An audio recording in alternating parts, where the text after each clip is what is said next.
BRS సర్కార్ కూలిపోగానే చాలా స్కామ్‌లన్నీ బయటపడుతున్నాయి. గొర్రెల స్కామ్ అంటున్నారు, బర్రెల స్కామ్ అంటున్నారు, కాళేశ్వరం కుంభకోణం, ధరణి కుంభకోణం. ఏంటి ఇన్ని కుంభకోణాలు జరిగినాయా బీఆర్ఎస్ సర్కార్‌లో? అసలు స్కామ్‌లే లేవు బీఆర్ఎస్‌లో. హ్మ్. నీకు తెలియదు. కానీ చెప్తున్నాను ఒక్క స్కామ్ లేదయా నీకు.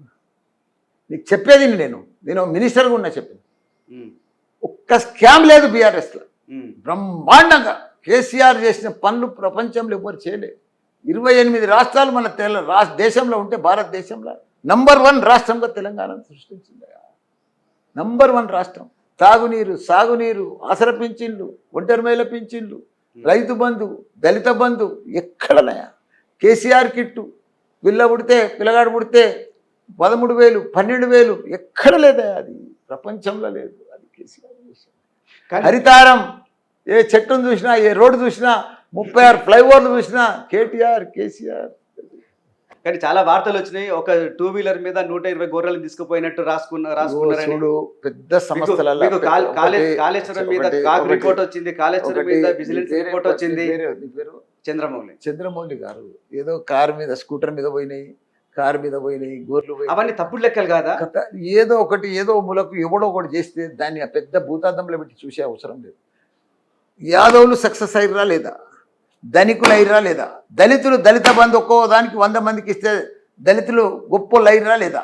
మంచి మంచి పథకం అది. అవన్నీ బంద్ అయిపోయినాయి. ఇప్పుడు అంత గొప్ప పథకం ఎవరు చేయలేదా? కానీ అంతకంటే గొప్ప ఎవరితో సాధ్యం కూడా కాదు. చంద్రమోహన్ తీసుకొస్తామంటున్నారు వాళ్ళు. చేయమని తీయరాదా? మేము కూడా 5 ఏళ్ళు టైం ఇచ్చినాం కదా వాళ్ళకు. చేయమంటున్నాం, మేము కూడా కాదంటలేం కదా.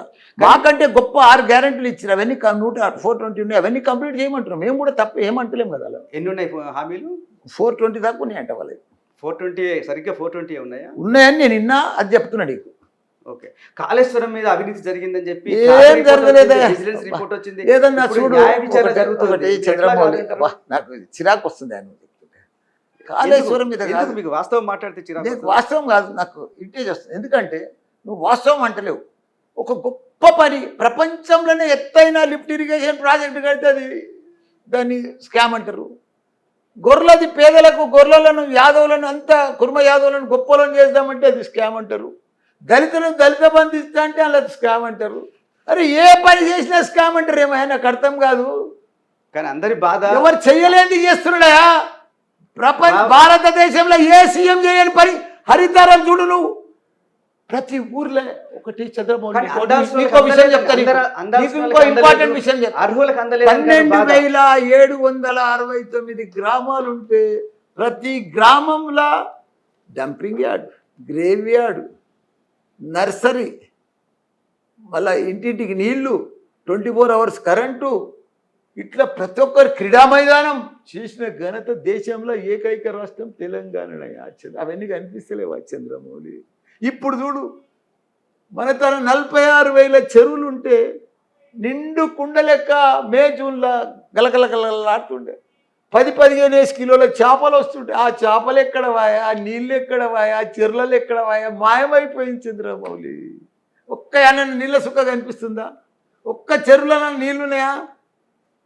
ఎందుకు పోయినాయి? అవన్నీ ఎక్కడ పోయినాయి చెప్పు. కేసీఆర్ పోగానే పోతాయా? ఎందుకు పోయినాయి చెప్పండి. నువ్వే చెప్పు. నాకు తెలియదా? నిన్ను అడుగుతున్నా. రేవంత్ రెడ్డి ఏం చేస్తాడు? నీళ్ళు పోకుండా ఏమైనా చేశారంటారా? చెయ్యాలి. సీఎం అన్నప్పుడు చేయాలి వాళ్ళ పని. నీ డ్యూటీ ఏంది? నువ్వు ఇప్పుడు వీడియో చేస్తలేవు. వాళ్ళ డ్యూటీ ఏంది? అడ్మినిస్ట్రేషన్ చేయాలి, పరిపాలించాలి కదా. తర్వాత ఓటుకు నోటు కేసు వస్తుంది. ఇప్పుడు సుప్రీంకోర్టులో కూడా ఉంది. దాంట్లో రేవంత్ రెడ్డి అరెస్ట్ అవుతాడు. తర్వాత ఆగస్టులో సంక్షోభం వచ్చి రేవంత్ రెడ్డి సర్కార్ కూలిపోద్దని చెప్పి బీజేపీ నాయకులు అంటున్నారు. కొంతమంది మీ పార్టీ వాళ్ళు కూడా అంటున్నారు. మీకేమైనా అట్లా అనిపిస్తుందా? అయితే కేసు అయితే ఉన్నది, ఎట్లా ఏదంటే అట్లా అయితే అయ్యేది. అంటే మీకు ఏమనిపిస్తుంది? మీకు ఇంత అనిపిస్తలేదు. దాని మీద నాకు అవగాహన, మీకు 72 నెలల వయసు ఉంది, నాకు అవగాహన లేదు దాని మీద. అసలైన తొలి వెలుగు. ఫాలో వాట్సాప్ @తొలి వెలుగు official.